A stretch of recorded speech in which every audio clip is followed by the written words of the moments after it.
He was looking for outreach programs that we can initiate.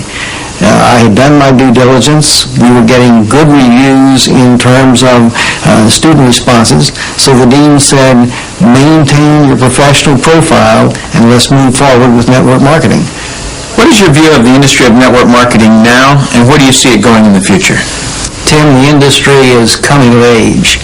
Today, we have computer and management information systems, which makes it possible for a network marketing company to organize a sales force so effectively that we can make a sale in Korea in Korean won, instantaneously convert that Korean won sale into U.S. dollar sale, post that to a distributor's commission account in the United States, and pay that distributor in a week. Never before in the history of this industry has that been possible. So we have gone through a dramatic technological wave in the 1980s, the early 90s.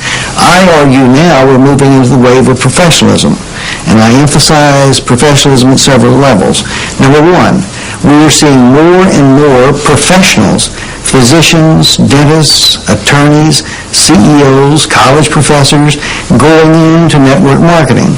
Secondly, we're seeing a completely different attitude on the part of the press. The Wall Street Journal, Forbes, the Chicago Tribune, regional dailies around the United States are giving network marketing very positive press. On the other hand, the universities are accepting network marketing as a legitimate channel of distribution. The University of Illinois Chicago has offered the first certificate seminar in network marketing in the history of the industry. The University of Houston is going to be sponsoring network marketing as part of their outreach entrepreneurial programs. We are seeing more and more community colleges setting up network marketing courses on their campuses. So I see this industry growing dramatically over the next 10 years. It's currently a $20 billion industry in the United States. We have 7 to 10 million distributors in operation. We're expanding globally into Asia, into South America, into Europe. The industry is growing at about 10 to 12% a year in contrast to 3 or 4% for traditional retail sales. So in my view, the industry is absolutely coming of age. Suppose you run across the super skeptic. What advice do you have for them? Tim, I would recommend they do precisely what I did. I was a super skeptic. I did my due diligence, I investigated the industry, and I drew my own conclusions. I strongly recommend that you do your due diligence and then begin to define precisely what role you want to play in the network marketing industry. Set realistic expectations. If there is a single cause for failure in this industry, it's the get-rich-quick syndrome, thinking that you can come into the industry and make enormous sums of money with no work. I argue by contrast that if you set realistic expectations, you develop a plan of action to guide your business development, you can be successful. Now let's move to the big picture. You must be asking the question, how does this little group of products or this service turn into this kind of money? Who's selling all that product? Is this something where I'd be going door to door? Did I get my doctorate degree to go door to door? To answer your question right off, no. We're not going door to door. I've seen owners of some of the most successful advertising companies in the world look in amazement at how what appears to them as a onesie-twosie little business can actually be more effective at penetrating the consumer market than one of their $50 million advertising blitzes. I know of 2 network marketing companies that have reached $1 billion in sales inside of 10 years. Incidentally, to my knowledge, there have been less than 10 companies of any kind to ever do that. Richard Poe, can you give me a little bit of your background before you became interested in network marketing? I've had a lot of different jobs with magazines and newspapers. I did some writing for Venture Magazine, senior editor at Success Magazine, both at Venture Magazine and Success. I was the franchising editor. How did you first become aware of network marketing? Success at that time was on Madison Avenue in Manhattan. I was walking down 42nd Street, and there was a guy standing there at the corner of 42nd and 5th Avenue who was handing out flyers for a network marketing opportunity. So I just took one, not because I was looking for an opportunity, opportunity, but just because I was always looking for ideas for a good story, I called up the guy. He started pitching his opportunity to me. Next thing I knew, he'd sent me a packet of information, not only about his company, but about the whole industry.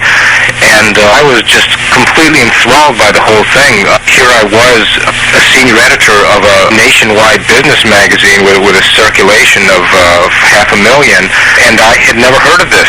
It seemed very strange to me that I just didn't know anything about it, and I was really very excited about that. I felt like I'd happened on some kind of a scoop.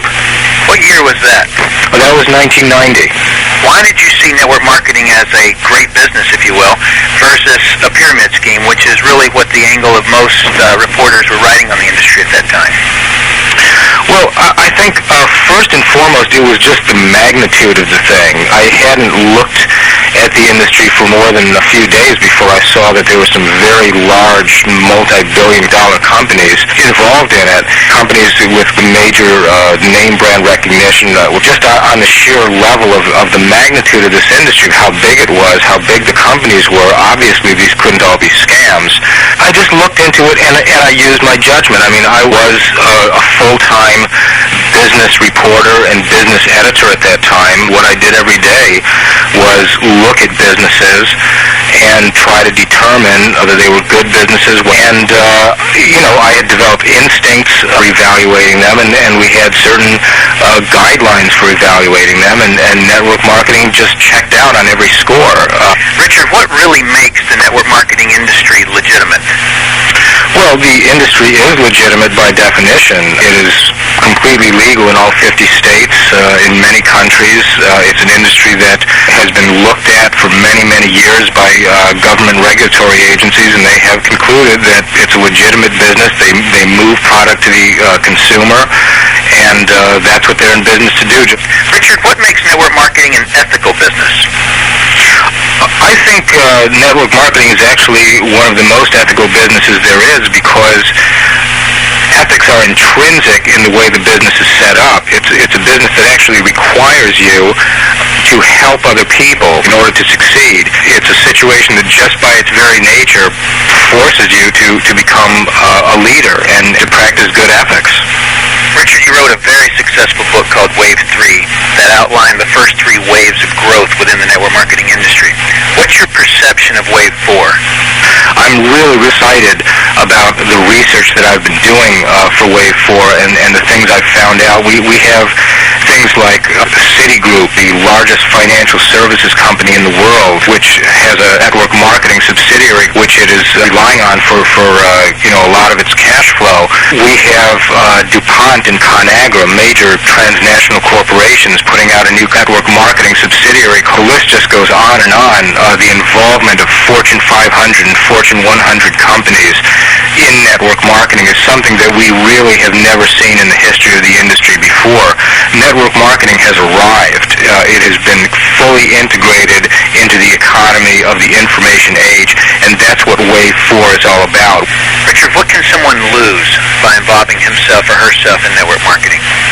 Well, every business involves risk, and network marketing business requires investment like any other. I think what makes it different from other businesses is how small, relatively, the investment is compared to what you'd have to invest in a franchise or in starting your own unique small business. The risk is just many, many orders of magnitude smaller. The way I'm going to explain who's selling the product is in the form of gears that drive sales volume. There are 3 of them. The first gear that drives sales volume in network marketing is exploratory volume. Let's suppose that you like what you've seen so far